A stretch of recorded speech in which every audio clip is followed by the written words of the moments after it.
صدري ويسر لي أمري واحلل عقدة من لساني يفقه قولي. حسبنا الله نعم الوكيل نعم المولى نعم النصير.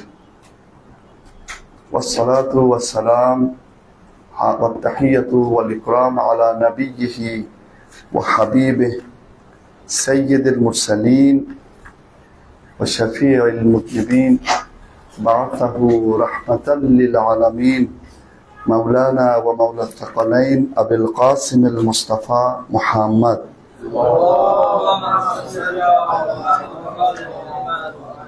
ثم الصلاة على وصيه ووزيره وأمينه وأشرف عطرته وذريته. أما بعد فقد قال الله سبحانه وتعالى أعوذ بالله من الشيطان الرجيم إن الله وملائكته يصلون على النبي يا أيها الذين آمنوا صلوا عليه وسلموا تسليما. اللهم صل على محمد وآل محمد. আমাদের শ্রদ্ধেয় উস্তাদ উনি সকালে বলেছেন আমার শরীরটা আজকে একটু অসুবিধা, উনি অসুস্থ ছিলেন কিছুটা, তো বললেন যে আজকে আমি যেন কয়েক মিনিট ওনার জায়গায় কথা বলি। ওস্তাদের জায়গা আমরা শাগিররা কখনোই পূরণ করতে পারবো না। আমি খুব বেশি আপনাদের সময় নেব না, সংক্ষেপে দু চারটা কথা বলে আমি শেষ করবো ইনশাল্লাহ। আমরা এই দোয়াটা পড়ি, দোয়ায়ে কুমাইর ইবনে জিয়াদ। কুমাইর ইবনে জিয়াদ একজন সাহাবী ছিলেন আমির আল মুমিনিন হযরত আলী আলাইহিস সালামের। আসলে এই দোয়াটার মধ্যে কি আছে, এই দোয়াটা আমরা কতক্ষণে পড়লাম, সুর করে পড়লাম, আমার মনে হয় আধা ঘন্টা 25 মিনিট লাগে আর কি, যেহেতু টেনে টেনে পড়ে। যদি এর বাংলাটা পড়া হয়, এর বাংলাটা পড়তে সর্বোচ্চ সময় লাগবে 10 মিনিট থেকে 12 মিনিট, তার বেশি লাগার কথা না। আর যদি একটু বুঝে পড়তে চায় তাহলে 15 থেকে 20 মিনিট। তো এই দোয়াটার অনুষ্ঠানে বসার আগে মানে যারাই বসতে চায় তাদের উচিত, আমার মনে হয় যে এই দোয়ার, যেহেতু আরবি আমাদের বেশিরভাগ আমরা বুঝি না, এই জন্য বাংলাটা একটু দেখা উচিত, বাংলাটা পড়ে নেওয়া উচিত যে আসলে এই দোয়ার মধ্যে কি আছে। যদি বাংলাটা পুরোটা পড়ি আমরা, তাহলে আমরা বুঝতে পারবো যে এই দোয়াটা আসলে এত গুরুত্ব কেন, কেন প্রত্যেক বৃহস্পতিবার শিডিউল করে এই দোয়া করা হয়। এখানে তো ছোটখাটো আকারে হয়, ইরানের প্রত্যেকটা ধর্মীয় সেন্টারে এই দোয়ার অনুষ্ঠান হয় খুব বড় করে, স্থানীয় লোকজন সবাই জড়ো হয় পরিবার নিয়ে। আর ধর্মীয় সেন্টার যেগুলো যদি মাজার হয় এই টাইপের কিছু হয়, তাহলে বসার জায়গা থাকে পরিবার নিয়ে, সবাই পরিবার নিয়ে আসে, বাচ্চা কাচ্চা খেলা করে, ছোট বাচ্চাগুলো, আর ফ্যামিলির যারা তারা বসে এই দোয়া নিয়ে, মাইকে প্রচার হয়, সবাই শুনে এবং সাথে সাথে ঠোঁট মিলিয়ে মিলিয়ে পড়ে। এর মধ্যে আবার কাঁদে, যখন যে উপস্থাপনা করছেন তিনি ফার্সিতে খুব সুন্দর করে এটাকে অনুবাদ করেন, মানুষ যখন ফিল করে ওটা তখন কাঁদে মানুষ। তো আসলে এই দোয়াটায় মানে কি রয়েছে আমি সংক্ষেপে যদি বলতে চাই, কয়েকটা সেন্টেন্স আমি বিক্ষিপ্ত ভাবে বিভিন্ন জায়গা থেকে আমি পড়ি। যেমন একটা সবাই আমরা রিপিট করি, ইলাহি ওয়া রাব্বি মানলি গায়রুক, সবাই আমরা পড়ি না? এর অর্থ কি? ইলাহি, হে আমার রব, হে আমার প্রভু, ওয়া রাব্বি, হে আমার প্রতিপালক, মানলি গায়রুক, তুমি ছাড়া আমার কে আছে। যদি কেউ একনিষ্ঠ ভাবে নিজের মন থেকে একাগ্র চিত্তে যদি কেউ আল্লাহকে এভাবে ডাকে, আমরা যেভাবে আল্লাহকে চিনি, মানে আমাদের তো আল্লাহ পরিচিতি খুব হাই লেভেলের না, যতটুকু চিনি আমরা সবাই বলছি, আমরা সবাই প্রায় সমান লেভেলের আর কি। আমার মনে হয় না আল্লাহ তাকে ফেরাবে। আমরা কিন্তু চাইতে পারি না আল্লাহর কাছে। কি বলা হচ্ছে যে তুমি এমন সব প্রশংসা, আমরা যদি নিজেরাই খেয়াল করি, এমন সব প্রশংসা আমাদের সম্পর্কে তুমি ছড়িয়েছ সমাজে, যেগুলোর আদৌ অধিকারী আমরা ছিলাম না। কিন্তু তুমি ছড়াইছো। মানে কি?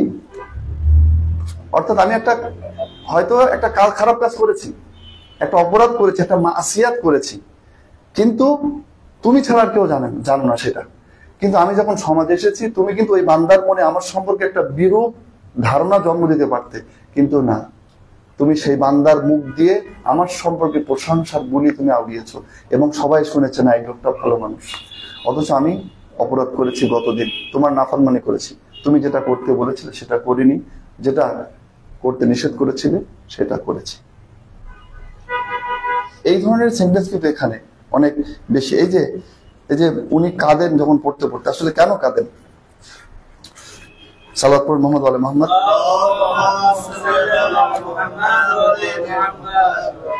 যে এক জায়গায় আসছে যে আল্লাহ, আমি নয় অপরাধী, কিন্তু তুমি কিভাবে দেখবে যে আমি তোমার একজন মুসলিম বান্দা আগুনের মধ্যে ছটফট করে জ্বলছি, তুমি এটা কিভাবে দেখবে?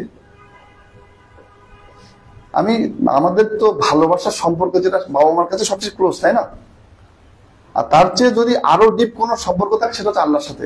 তো বাবা মার দ্বিতীয় স্তরের যে তাদের ভালোবাসা, বাবা মার সামনে যদি কেউ যদি বলে যে আমি যদি না খেয়ে থাকি, তুমি আমাকে বাসা থেকে বের করে দিচ্ছ, আমি বাইরে যে না খেয়ে থাকবো, তুমি আমার না খেয়ে থাকবো আর তুমি খেয়ে থাকবে, তুমি আমাকে রেখে খেতে পারবে?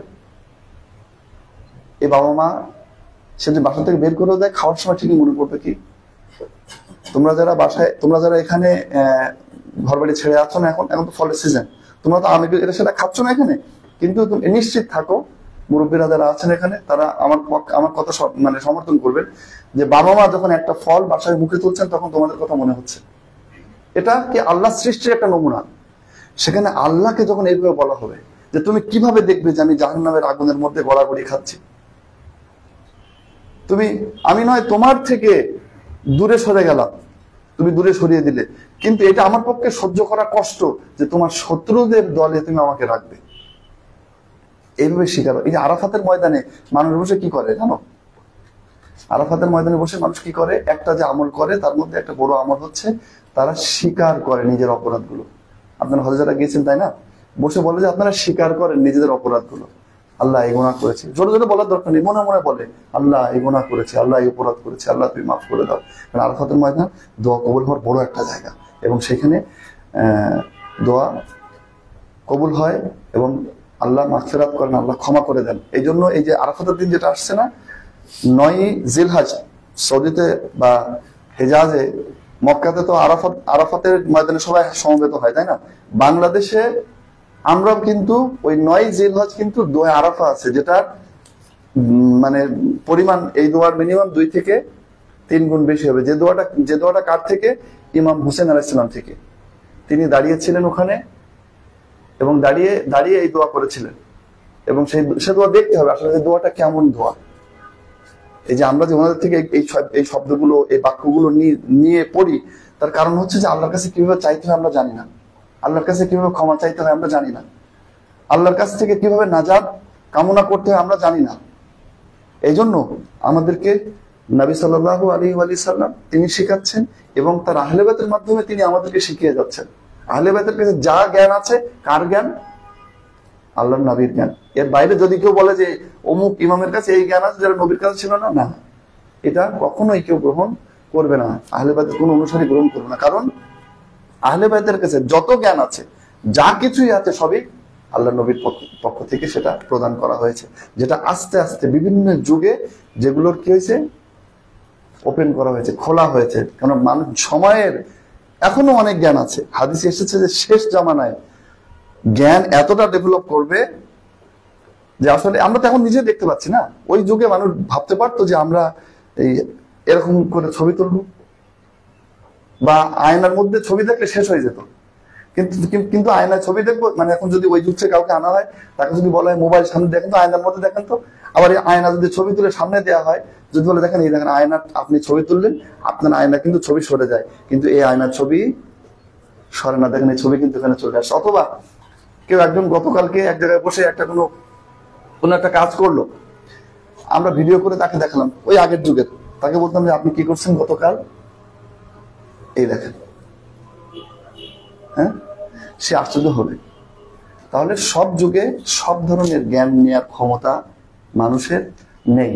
এই জন্য একটা উক্তি আছে, খুব ফেমাস উক্তি হযরত আলী আলাইহিস সালামের, যেটা ওই সময়কার যুগের জন্য মানুষের জন্য খুবই আশ্চর্যজনক ছিল। সেটা কি, উনি ফুরাতের দিকে ইশারা করে বলেছিলেন, যদি তোমরা আমাদের ঠিক যেভাবে অনুসরণ করা প্রয়োজন সেভাবে অনুসরণ করতে, তাহলে এই ফুরাত থেকে তোমাদের ঘরে আমি আলো নিয়ে যেতাম। এর অর্থ কি? পানি থেকে বিদ্যুতের উৎপাদন, যেটা আজকে আমরা বুঝতে পারছি যে পানি থেকে, না হলে ঘরে জ্বলছে কি আগুন, পানি থেকে আগুন জন্ম দেওয়া যায় নাকি? কেন ঘরে আলো বলতে কি অন্য কিছু ছিল না তো, শুধু আগুন। কোন আগুন হয়তো একটু বড়, কোনটা একটু ছোট। যতটা ছোট হবে তত আলো কম, যত আলো বেশি হবে তত আগুনের পরিমাণটাও বেশি। তো পানি দিলে কি হয়? আগুন নিভে যায়। এটা সম্ভব ছিল না তখনকার যুগের মানুষের পক্ষে, সম্ভব ছিল না। অথবা এই যে বজ্রপাত হয়, এই যে আল্লাহ সৃষ্টি আমরা দেখি, যে বজ্রপাত হয় একদম গাছ, আমরা কি দেখছিলাম বিভিন্ন জায়গায় দেখছি, সোশ্যাল মিডিয়াতে দেখা যাচ্ছে গাছ পুরা চিড়ে যাচ্ছে। কোত্থেকে আসছে এটা? উপরে পাথর আছে নাকি? আছে পাথর নাকি? আমরা ছোট লোক দুইটা বড় কাছে বড় এরকম একসাথে দুইটা বাড়ি লাগে, তার থেকে বিদ্যুৎ উৎপাদন। ছোটবেলা আমাদেরকে বলতো, আমাদের যারা সিনিয়র ভাইরা ছিল জিজ্ঞাসা করলে, তারা নিজেরাও তো জানতো না। এখন জানি না সাইন্টিফিক কোনো ব্যাখ্যা কিভাবে এসেছে আমি জানি না, কিন্তু পানির মধ্য থেকে পানি উপরে, এর কোনো স্রোত নেই। উপরে যে পানি, এই পানির কোনো স্রোত নেই, বা এই পানির পরিমাণ ফোটায় ফোটায় আসছে, একত্রে কিছু আসতেছে না। এই ফোটা ফোটা পানির মধ্যে থেকে এই যে পাওয়ারটা এটা তৈরি হচ্ছে, এটা কিভাবে তৈরি হচ্ছে জানি না। হয়তো সায়েন্স হয়তো আজকে কোনো কিছু আবিষ্কার করছে, আমার জানা নেই। কিন্তু এত শক্তি, এটা সম্ভব না। তাহলে প্রত্যেকটা যুগে আল্লাহ রাসূল সাল্লাল্লাহু আলাইহি ওয়াসাল্লাম যে জ্ঞান রেখে গেছেন, প্রত্যেকটা যুগে এর কিছু কিছু জ্ঞানের মোড়ক উন্মোচন হবে। বর্তমান যুগে কিছু জ্ঞান নেওয়ার ক্ষমতা আমাদের নেই আসলে।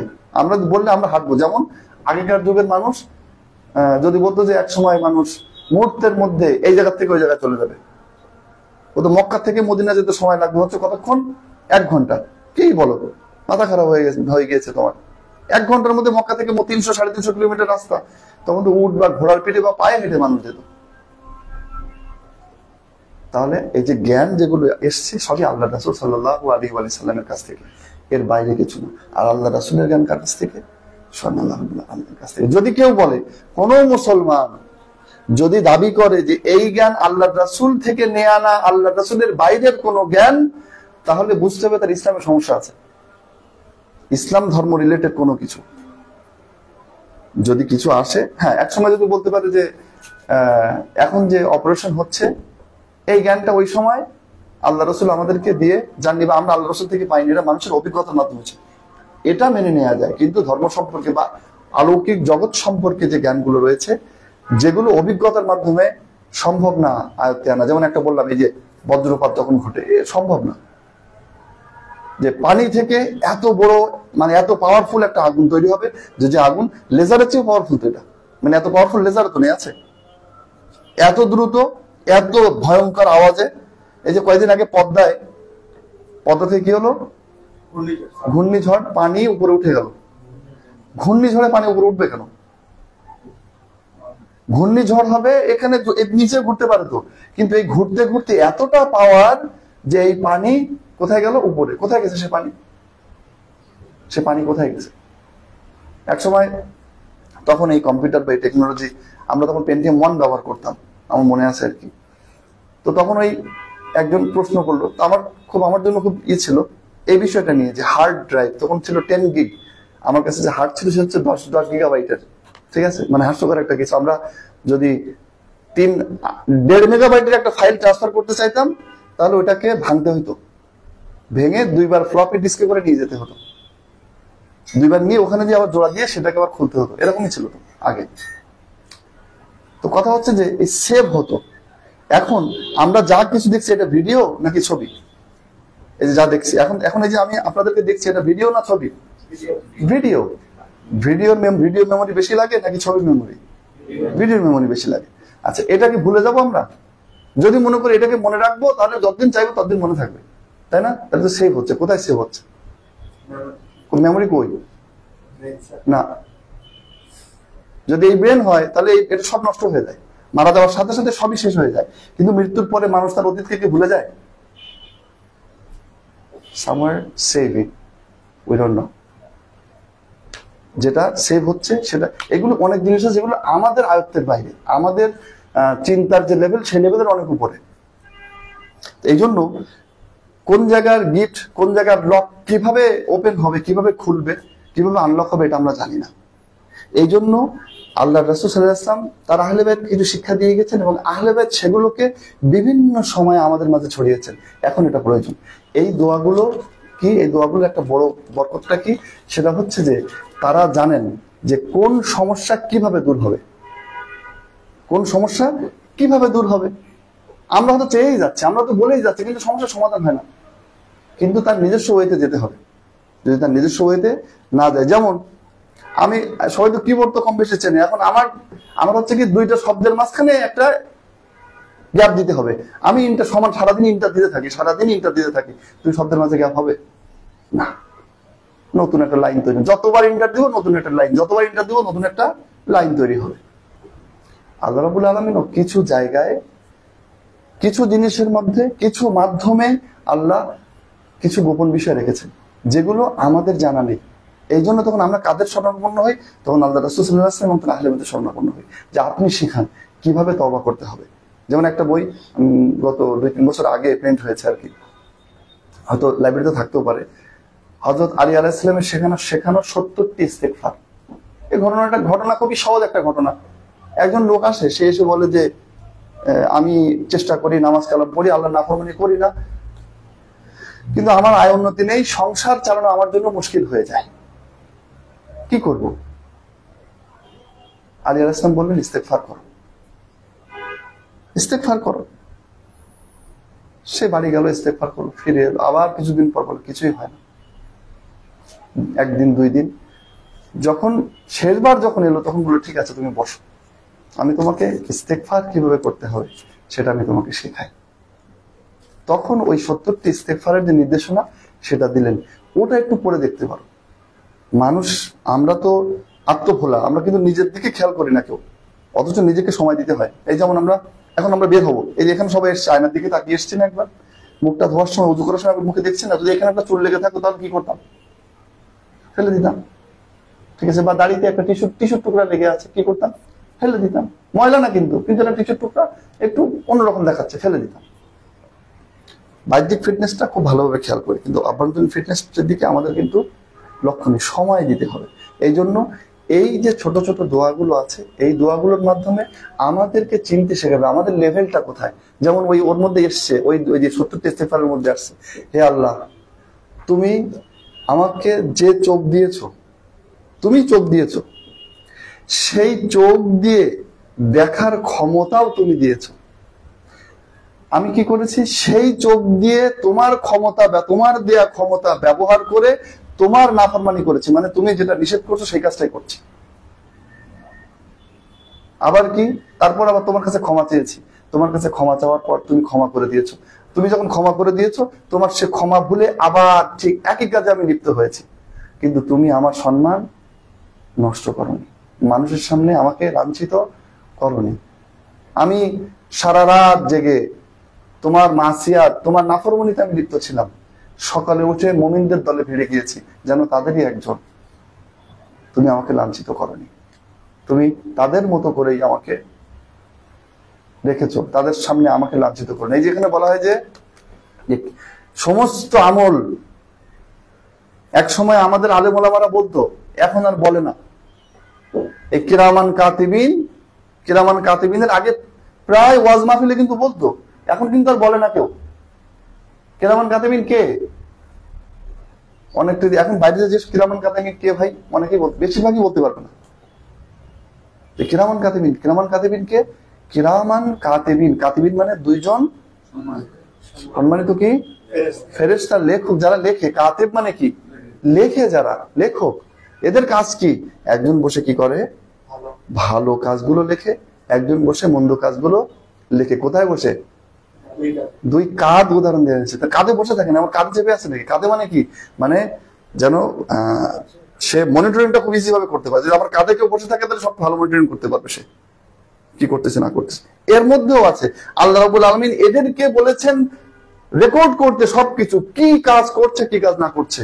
এবং হাদিসে এসেছে এমন অনেক কাজ রয়েছে যেটা কিরামান কাতিবিন বুঝতে পারে না, আল্লাহ তাদের সামনে থেকে লুকিয়ে দেন যেন বান্দার ইজ্জত, বান্দার সম্মান নষ্ট না হয়। যে আল্লাহ তবে পাকড়াও ঠিকই করবেন শেষ পর্যায়ে, যে তোমাকে সব সম্মান দিয়েছি, কিরামান কাতিবিনও বুঝতে পারিনি যে তুমি তোমার মনের মধ্যে কি ছিল, আমি সেখানে লুকিয়েছি, কিন্তু তুমি আমার দিকে ফিরে আসো। এই যে এখানে কি লিখেছে, ওয়াসিলাহুল বুকা, মানে কি যে হে আল্লাহ আমি কি, আমার কি আছে অস্ত্র, আমার যদি কোনো অস্ত্র থেকে সেটা হচ্ছে বুকা, অস্ত্র, চোখ ক্রন্দন ছাড়া আমার আর কোনো অস্ত্র নেই, আমার আর কোনো মাধ্যম নেই। এই যে কি শেষের দিককার সালাওয়াত পড়ি মোহাম্মদ ওয়ালে মোহাম্মদ,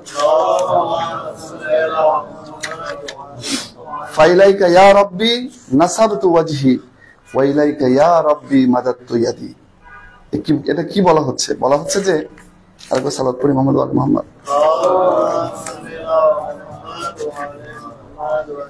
এতে বলা হচ্ছে হে আল্লাহ আমার যে মুখমণ্ডলকে আমি স্থাপন করলাম, মানে আমি খুবই বিনম্র ভাবে তোমার দরবার এসেছি, আর আমার হাত দুটোকে প্রসারিত করেছি, আমার হাতকে মানে আমি চাচ্ছি, মানে এর চেয়ে বড় চাওয়ার কি আছে, এভাবে চাচ্ছি তোমার কাছে। ফাস্তাজিবলি দুআই, আমার দোয়াকে তুমি কবুল করে নাও। এটা আমাদেরকে এই যে দোয়াটা পড়তে হবে, একটু পড়লে এখানে না মাযহাবের কোনো কথা আছে, না ধর্মের কোনো কথা আছে, কোনো মাযহাবের কথাও নেই, ধর্মের কথাও নেই।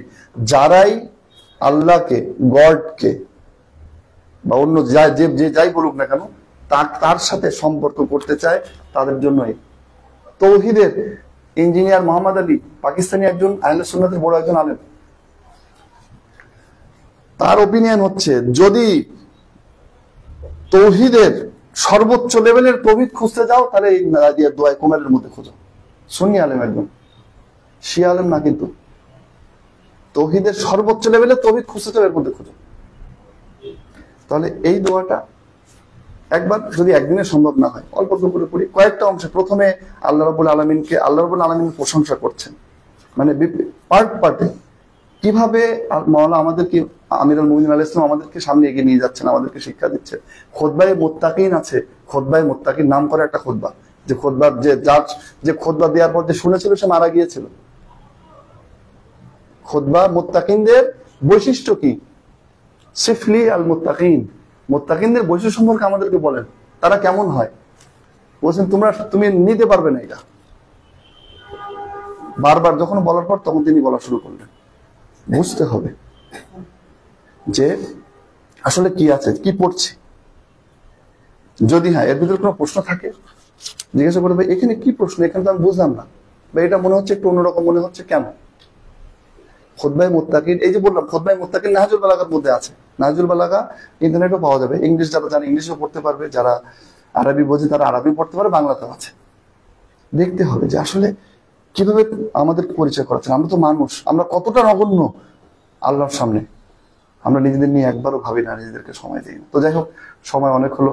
আজকে 30শে জিলকাদ, তাই না? 1 তারিখ পড়ে গেল। জিলহাজের 30 তারিখ ছিল দিন আর কি। ইমাম জাওয়াদ আলাইহিস সালাম, এই আল্লাহ রাসূলের বংশধারার নবম ইমাম, তার শাহাদাত বার্ষিকী ছিল গতদিন, মানে যে দিন আমরা পার করলাম 30শে জিলকাদ।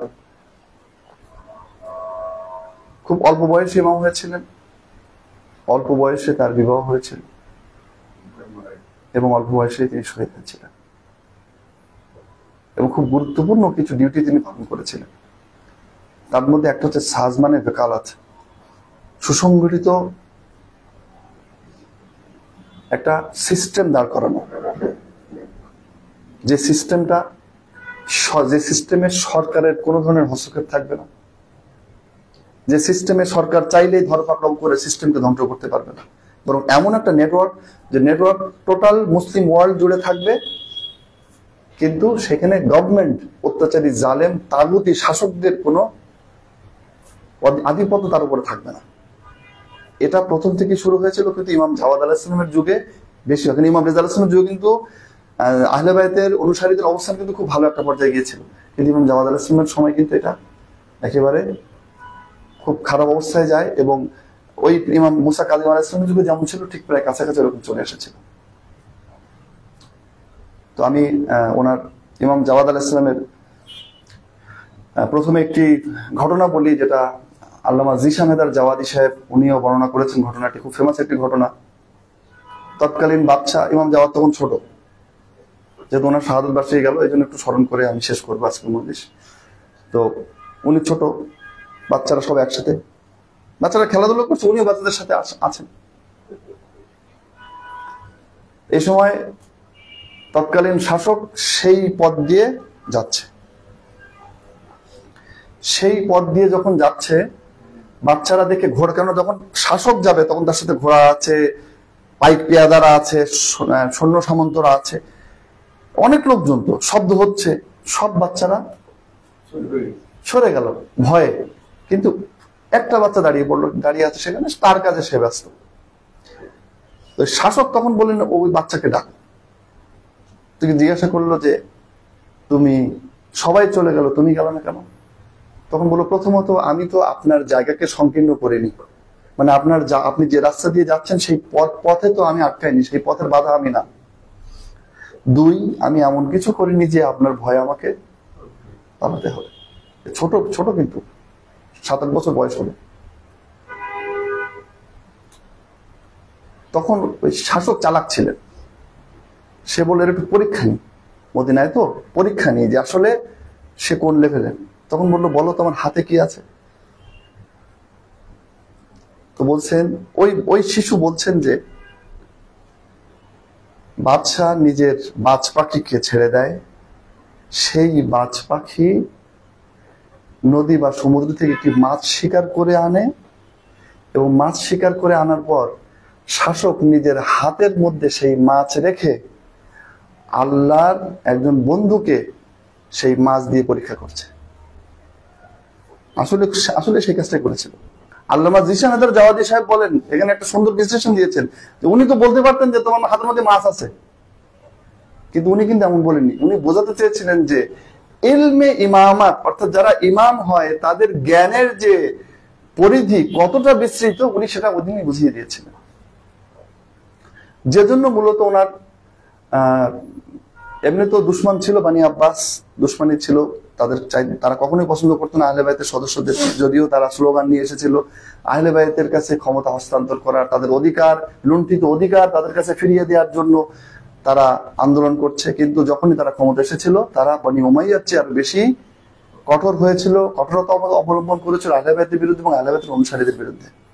তো এক মজলিসে সেই সময় তৎকালীন যুগে কোথাও এসেছে চোর, কোথাও এসেছে ডাকাত, বিভিন্ন বর্ণনা এসেছে। একজনকে ধরা হলো, বলা হলো নিয়ম অনুযায়ী এর হাত কেটে দিতে হবে। তো হাত কোত্থেকে কাটবে? তো একজন বললো কি যে এখান থেকে কাটতে হবে, কারণ কি কোরআনে ওযুর আয়াতে এই পর্যন্ত এসেছে। একজন বললো না, কবজি থেকে। আবার এক বর্ণনা এসেছে কেউ বললো হাত বলতে তো পুরোটাই, তাহলে এখান থেকে কেটে দিতে হবে। তখন ইমাম জাওয়াদ তাকে জিজ্ঞাসা করলে তিনি বললেন যে আমার কাছ থেকে তোমরা জিজ্ঞাসা করো না, আমাকে তোমরা ক্ষমা করো, আমার কাছে এই প্রশ্নটা তোমরা জিজ্ঞাসা করো, কারণ ওখানে তো বড় বড় আলেম ওলামারা আছে, এবং আলেম ওলামারা যে মতামত দিচ্ছে সেই মতামতের বিরোধী মতামত হচ্ছে ওনারটা, এবং যে মতের পক্ষে কি আছে, কোরআনিক দলিল রয়েছে। কোরআনিক দলিলের বাইরে তো যাওয়া যায় না। যারা কথা বলছে এদিক ওদিক বলছে, ওযুর আয়াতের সাথে চোরের হাত কাটার কি সম্পর্ক আছে? তখন বললেন যে আমরা তো আপনার কাছে অনুরোধ করছি, আপনি এর সমাধানটা দেন। তখন তিনি কি বললেন যে আন্নাল মাসাজিদা লিল্লাহ, নিশ্চয়ই মসজিদ সমূহ, সিজদার স্থান সমূহ কার জন্য? আল্লাহর জন্য। তো আমরা যে কয়টা অঙ্গ দিয়ে সিজদা করি, হাতের তালু হচ্ছে তার মধ্যে একটা। এই জন্য যদি কবজি থেকে কেটে ফেলি, তাহলে আল্লাহ সে সিজদা করছে, সেই অঙ্গটাকে আমরা কি করছি? কেটে ফেলছি। এখান থেকে কাটলো তাই, এখান থেকেও কাটলো তাই। যদি আঙ্গুল কাটা হয় তাহলে তার কবজি সুরক্ষিত থাকছে। অতএব যদি কাটতে হয় তাহলে তার আঙ্গুলগুলো কেটে ফেলতে হবে। তৎকালীন কাজীউল কুযাত, চিফ জাস্টিস যে ছিলেন, চিফ জাস্টিস, তিনি পরবর্তীতে বাদশার কাছে এসে বললেন যে তোমার জন্য বিপদ হবে, তুমি সমস্ত বনি উমাইয়ার সভাসদদের সামনে বনি হাসিমের প্রশংসা করার সুযোগ তুমি দিয়ে দিলে এবং তার যে শ্রেষ্ঠত্ব শেষ প্রতিষ্ঠিত করে গেল। এইভাবে যদি চলতে থাকে তুমি কিন্তু বিপদে পড়বা। এবং এই ঘটনার পর ওই কাজীউল কুজাত সে রেগুলার প্রতিনিয়ত এসে বাচ্চার কাছে, কারণ এখানে ইলমি একটা ব্যাপার আমরা দেখি অনেক সময় দুজন আলেমের মধ্যে যখন ঝামেলা হয় তখন ওই পিঠ পেছনে যে কথা বলে, এটা এখনো আছে আর কি, এমন যে নাই এখন নাই, এমন নাই, এটা এখনো আছে আর কি। তখন যে সেই রেগুলার দিয়ে কান পড়া দিতে থাকে যে এ কিন্তু ক্ষতি করবে। ইমাম রেজাকে দেখছো কিভাবে তিনি এসেছিলেন, তিনি আসতে চাননি, তারপর যখন এলেন, আসার পর তিনি কিভাবে প্রতিষ্ঠিত, মানে এই মারভে খোরাসানে তিনি কিভাবে নিজের অবস্থানকে তিনি স্ট্রং করেছিলেন। ইনিও কিন্তু এমন। সেই খলিফা যে মুতাসিম যে ছিল, এর আগে ছিল হচ্ছে মামুনের মেয়েকে কিন্তু বিয়ে দেয় ইমাম জাওয়াদ আলাইহিস সালামের সাথে, বিভিন্ন কারণ ছিল। তো এই মামুনের যে মেয়ে উম্মে ফজলের কোনো সন্তান ছিল না। আর ইমাম জাওয়াদ আলাইহিস সালামের আল্লাহর হিকমত কিন্তু অনেক, এই যে নবীদের থেকে অনেক স্ত্রী থাকা সত্ত্বেও সন্তান একজন থেকে, কি সন্তান দুইজন থেকে, কি সন্তান হলেও অন্য স্ত্রী থেকে মারা গিয়েছে। আল্লাহ রাসূল সাল্লাল্লাহু আলাইহি ওয়াসাল্লাম থেকে কিন্তু এমন, শুধুমাত্র হযরত খাদিজা সালামুল্লাহ আলাইহা থেকে তার সন্তান বেঁচেছিলেন, আর কিন্তু সন্তান ছিলেন না। এখানেও যার থেকে সন্তান সেটা হচ্ছে সামানা মাগরিবিয়া, তার থেকে এই যে ইমাম আলী নাকি, মানে ওনার পরবর্তী যে ইমাম, তিনিও কিন্তু তার ওই সেই মা থেকে। তো তার এমনি তো মেয়েরা যদি সতীন হয়, একজনের যদি বাচ্চা হয় আর একজনের যদি না হয়, তাহলে কিন্তু এটা তো লেগেই থাকে। দ্বিতীয় কথা হচ্ছে বনি আব্বাসের, আর এটা হচ্ছে আহলে বাইতের ঘটনার। এই জন্য তারা চক্রান্ত করলো যে ইমাম জাওয়াদ আলাইহিস সালামকে কিভাবে হত্যা করা যায়। তারা বললো বিষ দিয়েই হত্যা করতে হবে, কারণ এগুলো ইতিহাস। ইমাম হাসান আলাইহিস সালামকে বিষ দেওয়া হয়েছে। ইমাম হাসান আলাইহিস সালামকে যেদিন বিষ দেওয়া হয় সেদিন তিনি রোজা ছিলেন। এখন রোজা থাকলে কি হয়, মানুষ রোজা যখন থাকে, এই গরম, আমাদের দেশে তো গরম না, আমাদের দেশে গরম না। যারা হেজাজে গিয়েছে, ইরাকে গিয়েছে, তারা জানে আসলে পানির কি মূল্য ওখানে। আর যদি কেউ রোজা থাকে সারাদিন গরমের মধ্যে, তখন পানিটা কেমন মূল্য। এই রোজা থাকা অবস্থায় যদি তাকে বিষ মেশানো পানি দেওয়া হয়, ইমাম হাসানকে ওই রোজা থাকা, তিনি ইফতার যে পানি দিয়ে করেছিলেন সেটা বিষ মেশানো পানি ছিল। ইমাম জাওয়াদ আলাইহিস সালামকে বিষ দেওয়া হলো কার মাধ্যমে? এই উম্মে ফজলের মাধ্যমে শহীদ করা হয়েছিল। ইমাম আলী নাকি আলাইহিস সালামকে যখন জিজ্ঞাসা করেছে, তিনিও ছোট, কে কাফন পড়াবেন, কারণ একজন ইমামের কাফন এবং জানাজা আর একজন ইমাম পড়াতে পারেন, এটাই নিয়ম। নবীদের ক্ষেত্রেও তাই।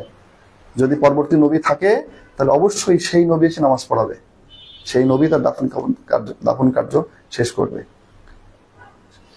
তিনি কাঁদছেন, এবং যখন জিজ্ঞাসা করা হলো, আপনি তো সাবুর, আপনি তো ধৈর্যশীল, আপনি তো আহলে বাইতের অনুসারী, আপনি কাঁদছেন কেন? তখন বললেন, আমি আমার বাবার জন্য কাঁদছি না, আমি কাঁদছি আমার সেই সম্মানিত পিতামহ হুসাইনের জন্য।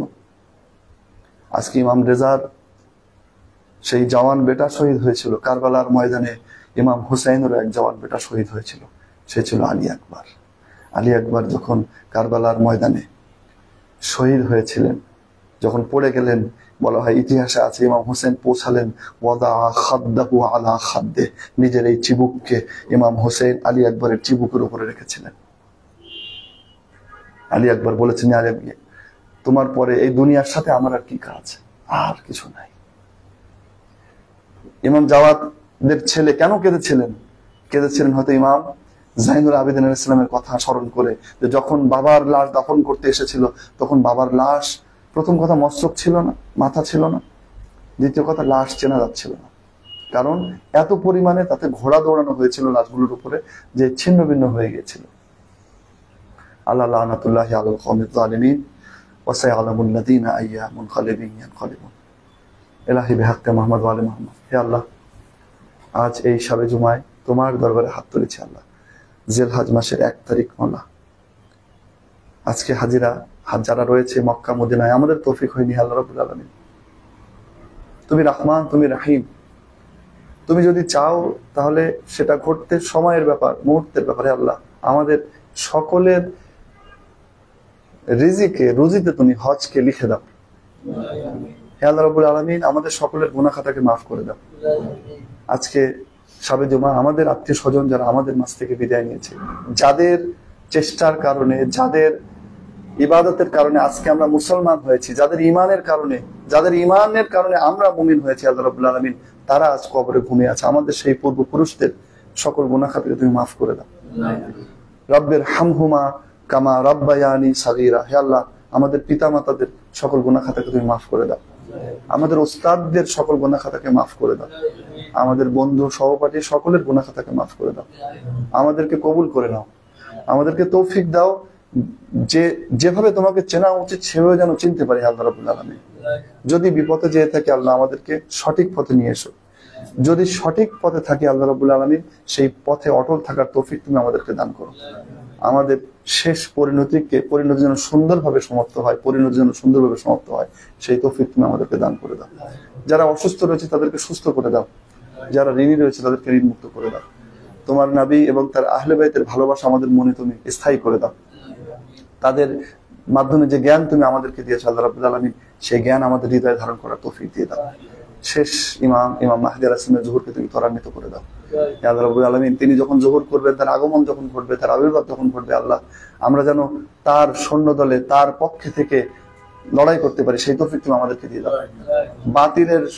বাতিলের বিরুদ্ধে আমরা যেখানেই থাকি না কেন আল্লাহ রাব্বুল আলামিন যেন আমরা বাতিলের বিরুদ্ধে নিজেদের অবস্থান ঘোষণা করতে পারি, সেই তৌফিক আমাদেরকে দিয়ে দাও।